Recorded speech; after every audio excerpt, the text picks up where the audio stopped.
I'm Mike Blood. I'm a former police officer with the city of Edina, and I try to get by in life, be as helpful as I can for others, and do no harm. Well, that was November 16, 2000. I went in to work the day shift, which is what I was working at that time.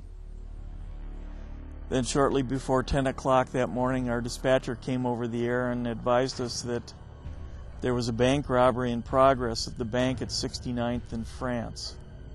We knew that the caller was a bank officer calling on his cell phone. What I wanted to do was look for his getaway car. And the first vehicle that I noticed parked facing outward with no front plate on it was a green Ford Explorer. Our dispatcher said he's going out the back door now. And at that time, I was still blocked from the bank, and I figured I had time to get out of the way and hide. About 2 seconds later, he rotated up an assault rifle and pulled the first round off from about 15 feet outside my squad. That round went through the passenger side window and struck me right by my hips.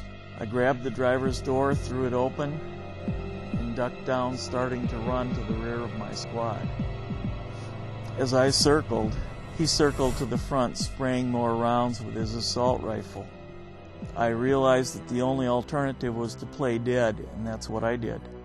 I lay face down, I took one deep breath, and held still. That day there were quite a few witnesses, and they saw the bank robber then come to the back of my squad about 10 feet away from me, and he put 2 more rounds in my back. Those rounds entered just under my right shoulder blade.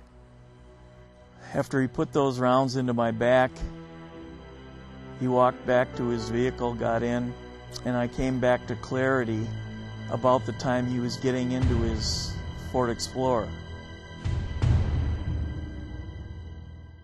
The first day that I was taken in, we spent, from what I'm told, about 8 hours in surgery.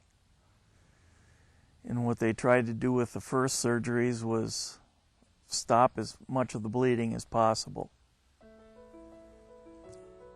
I have to say, hearing after the fact from the doctors, it was nothing less than a miracle that they were able to keep me alive, keep me going. But I really wanted to see my kids grow up.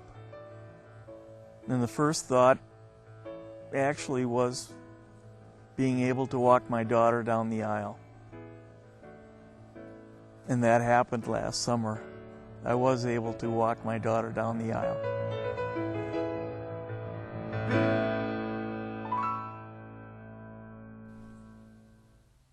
What can you say to the people and the things that went into saving your life? Thank you, yes, but how do you say thank you for your life? That's what I try to do. I wouldn't be here without what ended up being with 19 operations. I went through 120 units of blood, which is almost 15 gallons. If it weren't for a good blood supply, I wouldn't be here today. And I'm having too good a time at life right now, playing golf and fishing. I can't imagine an alternative. I'd like to say thank you to you for giving blood. My life was saved because someone gave blood. Who knows whose life will be saved tomorrow because you gave blood? It could be you. Thank you, and bless you.